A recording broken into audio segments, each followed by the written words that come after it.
Bienvenidos a la lectura orante de las Sagradas Escrituras.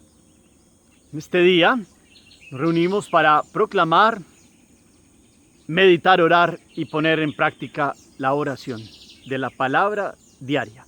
Hoy la Iglesia nos invita para que se proclame el Evangelio según San Lucas, capítulo 6, versículos 12 al 19. Primer momento, lectura del texto. Por entonces subió Jesús a la montaña a orar y pasó la noche orando a Dios. Cuando se hizo de día, llamó a sus discípulos, los escogió a 12 de ellos y los nombró apóstoles. Simón, al que puso de nombre Pedro, y Andrés, su hermano.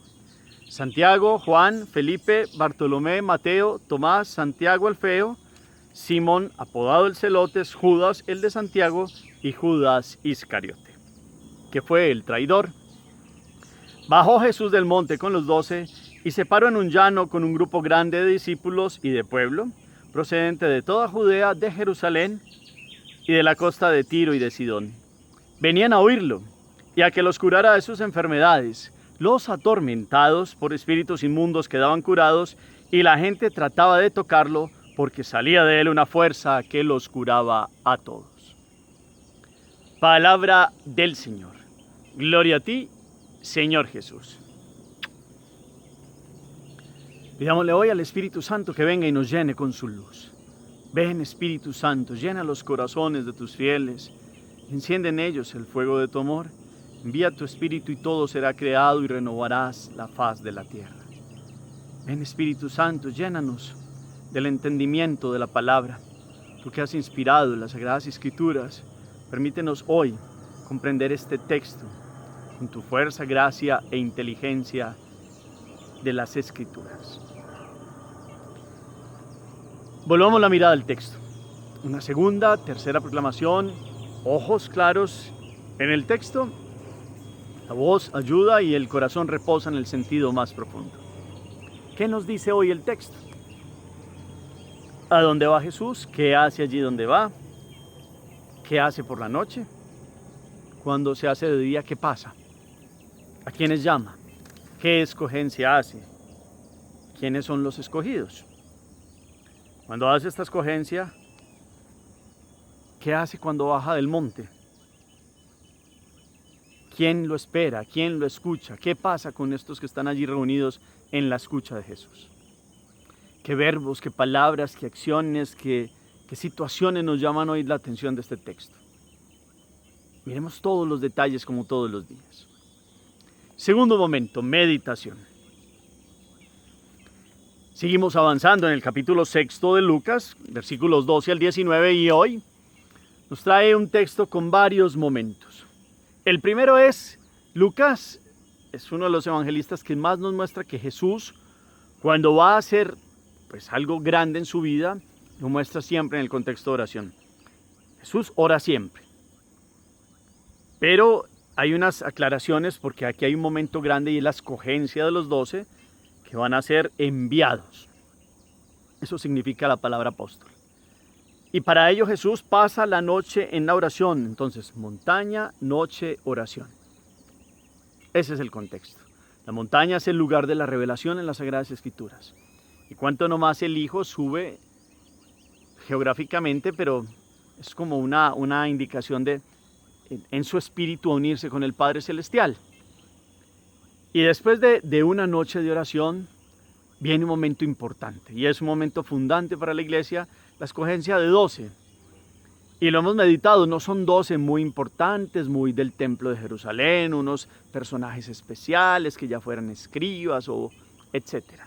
No, son personajes de distintas actividades humanas, pescadores, otros ya mayores, otros con esposa e hijos como Felipe, Bartolomé, Pedro también casado, sin hijos pero ya casado, pescador como su hermano Andrés o como un Santiago de Zebedeo y Juan Zebedeo también jóvenes que eran pescadores como su padre Zebedeo, un Tomás que al parecer era orfebre con su familia, un Simón Celotes o que es curado de una lepra, Judas Tadeo, hermano de Santiago de Alfeo, y Judas Iscariote, que fue el que lo entregó.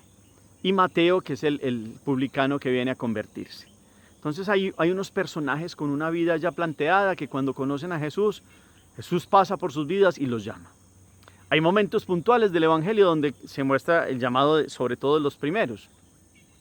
Ya después hay una lista de escogencia y sobre todo hay momentos puntuales como este que nos muestra hoy Lucas, que es como un momento de escogencia ya a nivel general y como una preparación para el envío, también lo mostrará Mateo, pero aquí en el contexto de Lucas hay una escogencia previa a lo que se llama en Mateo el Sermón de la Montaña, en Lucas lo llamamos el Sermón del Llano, porque después de que bajó, escogió a los 12 y terminó de bajar al llano, y en un llano lo esperaban las personas para escuchar la proclamación de su palabra, para escuchar sus enseñanzas, y fueron muchos de distintos lugares, dice aquí Lucas, de la Judea, de Jerusalén, de la costa de Tiro y de Sidón, es decir, como de fenicios, de distintos lugares, en los 4 puntos cardinales de la zona, venían a oírlo y a que los curara de sus enfermedades. Y los atormentados por espíritus inmundos quedaban sanos y curados, y la gente trataba solo con tocarlo porque salía una fuerza de él que los curaba a todos, dice el texto de hoy. Entonces es muy bello el texto porque primero oración, momento de preparación, después escogencia de 12, después baja al llano con los 12, enseña, proclama la palabra y vienen de los distintos lugares a escucharlo y a que los sane no solo del corazón sino del espíritu, porque salieron muchos que quedaban curados del espíritu del mal, y la constatación final es que todos quedaban curados, todos. Hoy miremos la escogencia de Jesús. La palabra apóstol significa enviado. Escoge a Simón y a Andrés, hermanos, a Juan y a Santiago, Zebedeos, hermanos, pescadores. Escoge a Felipe y Bartolomé, amigos de esa zona también de las riberas del lago, ya de los mayores. También escoge a Mateo, que se cambia su vida, de una vez que Jesús le dice, sígueme, él lo deja todo. Tomás, uno de los fuertes jóvenes de este grupo misionero apostólico, que también deja su vida y sigue a Jesús con radicalidad. Santiago Alfeo y Judas, aquí lo llama algo muy particular, el de Santiago.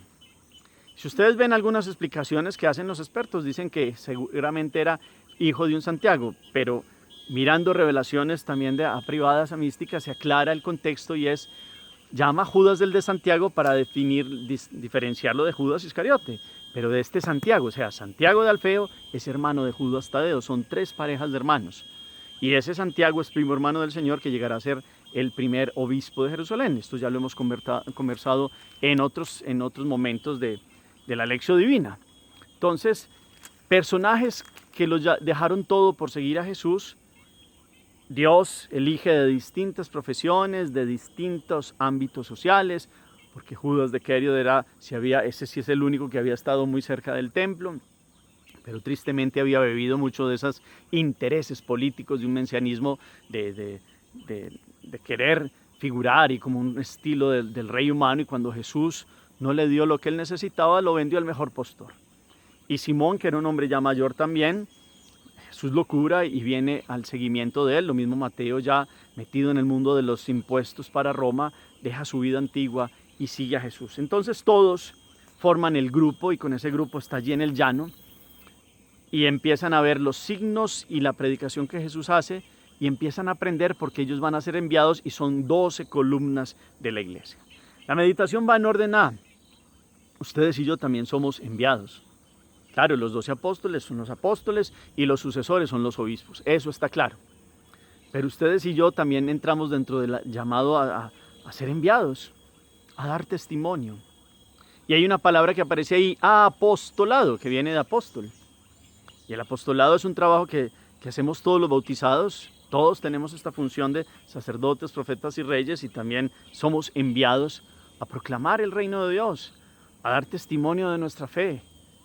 Por eso la iglesia tiene diversos apostolados, tiene distintos lugares de evangelización, donde los laicos, y sobre todo después del Concilio Vaticano II, han tenido un espacio para estar dentro de los apostolados, y entonces hay apostolados entre los jóvenes, entre los adultos mayores, para los niños, apostolados en las cárceles, trabajos misioneros en tierras lejanas donde el Evangelio está tomando fuerza y no tiene toda la tradición de otros países que han sido católicos de otros tiempos, y apostolados familiares, toda la pastoral familiar, todos los trabajos de misión que hay. La invitación hoy de esta meditación es: ustedes y yo somos enviados también. ¿Cómo nos hemos apropiado desde ese llamado que es desde el bautismo a ser enviados? Y con enviados seguramente testigos también, como lo fueron ellos. Testigos es el mártir, el que da la vida, y no solo pues el martirio rojo, sino el martirio gris, desde todos los días, de las dificultades, desde las luchas cotidianas, como somos testigos de la vida, la presencia de Dios en nuestras vidas. Miremos hoy que Jesús no escoge a personajes a la manera del mundo. Jesús sabe por qué elige estos 12. Jesús sabe por qué nos elige a ustedes y a mí desde el bautismo. Jesús tiene un plan, un proyecto de vida perfecto. Todos lo buscaban, los curaba totalmente, porque salía de él una fuerza que los curaba a todos. Ese mismo Jesús sigue entrando con fuerza en nuestra vida. Está en nosotros dejar que esa fuerza de Dios, esa capacidad de Jesús, esa presencia de Él nos transforme, y ello ayude a transformar nuestras familias, de las situaciones diarias, cotidianas, nuestras realidades cotidianas en el trabajo, con las dificultades que trae, nuestras realidades en todos los aspectos de la vida. Que esta fe que tenemos en Jesús sea sólida, no sea solo de palabra. Estos hombres se comprometieron y después de ser enviados dieron su vida. Aprendamos hoy también algo que es básico. Jesús, siendo Dios, se une con su Padre en oración y todos los días oraba. Y esto me pone a mí también, y los invito a que hagamos el discernimiento cuánto oramos todos los días, y sobre todo en esos momentos importantes de decisiones. La decisión y la escogencia de los apóstoles es algo importante dentro de la historia de la iglesia. Es un momento fundante de 12 columnas, y Jesús ora y se une con el Padre Celestial. Ustedes y yo, ¿cuánto oramos antes de tomar decisiones? Esa es la pregunta a que nos mueve hoy también la palabra. ¿Cuánto nos unimos a Dios y le pedimos el Espíritu para que Él nos guíe? ¿Cuánto hacemos en esta lección divina, en la lectura de la palabra diaria, en la Eucaristía, en la lectura que hacemos de las Sagradas Escrituras, en la liturgia de las horas? ¿Cuánto nos dejamos guiar por Dios a través de su palabra? Para eso es este espacio. Es un espacio de oración, por eso se llama lectura orante. La lección divina es un momento de encuentro, de oración con Dios. ¿Cuánto hacemos de este momento una fuerza en el Espíritu, una docilidad de encuentro con el Padre, el Hijo y el Espíritu, para que verdaderamente salgamos fortalecidos con la escucha de la palabra y somos enviados? Que en este mes de septiembre, lo hemos dicho ya, nos encontremos con Dios en las Sagradas Escrituras. Sea un momento de oración y que valoremos nuestra vida a través de la luz de este espejo que es las Escrituras Santas todos los días. Hoy meditando en la oración, en el envío y en la fuerza de Jesús que cura a todos quienes se acercan a Él.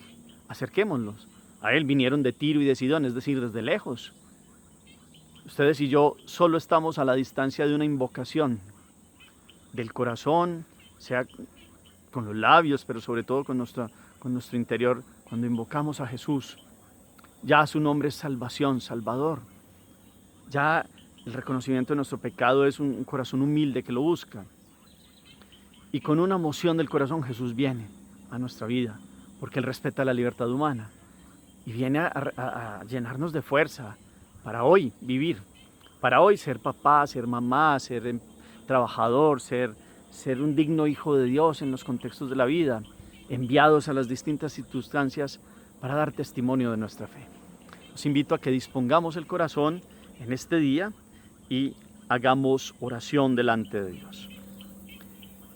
Te alabamos, Padre, porque Cristo tu Hijo y enviado anunció el Evangelio del Reino a los pobres y humildes y fundó su iglesia sobre las columnas de los apóstoles. Tú nos llamaste a formar un pueblo compacto que te sirva en la unidad, la verdad y la santidad. Te damos gracias por la fe recibida de nuestros mayores a través de una larga cadena de testigos y creyentes. No permitas que la antorcha se apague en nuestras manos, sino que transmitamos su llama a las nuevas generaciones. Haz, Señor, de tu iglesia un hogar de amor y alegría para un mundo que camina en tinieblas, buscando la luz, así todos encontrarán en ella un motivo de esperanza. Amén. Cuarto momento, la acción. ¿Cómo está la oración? Jesús nos enseña hoy a orar en todos los momentos, especialmente en los momentos de toma de decisiones. En los momentos donde tenemos que escoger. Y escoger implica la voluntad, quiero esto, quiero aquello, pero nos enseña la vida y nuestra fe que cuando escogemos en la voluntad de Dios tenemos un piso sólido. Y eso no implica que no haya dificultades, pero hay solidez y hay claridad de camino. ¿Cómo está nuestra oración para las escogencias cotidianas en nuestra vida? ¿Y cómo está nuestro apostolado? Hoy es escogencia de 12, con características particulares cada uno de ellos que lo hemos meditado en otros contextos. Hoy elige a 12 seres humanos, no son ángeles, son seres humanos. Nos ha elegido a nosotros desde el bautismo. ¿Me siento elegido por Dios? ¿Me siento enviado, apóstol, enviado en un apostolado concreto? ¿O pienso que eso es para los demás? Y si hoy Dios me da la luz de comprender esta palabra, ¿cómo puedo ser mi apostolado? ¿Dónde me siento enviado? En la iglesia hay lugar para todos. ¿Cómo lo estoy haciendo o cómo lo puedo hacer? Y ahí le pedimos la luz al Espíritu. El Señor los bendiga, los llene de su paz y de su gracia, en el nombre del Padre, y del Hijo, y del Espíritu Santo. Amén. Feliz día para todos.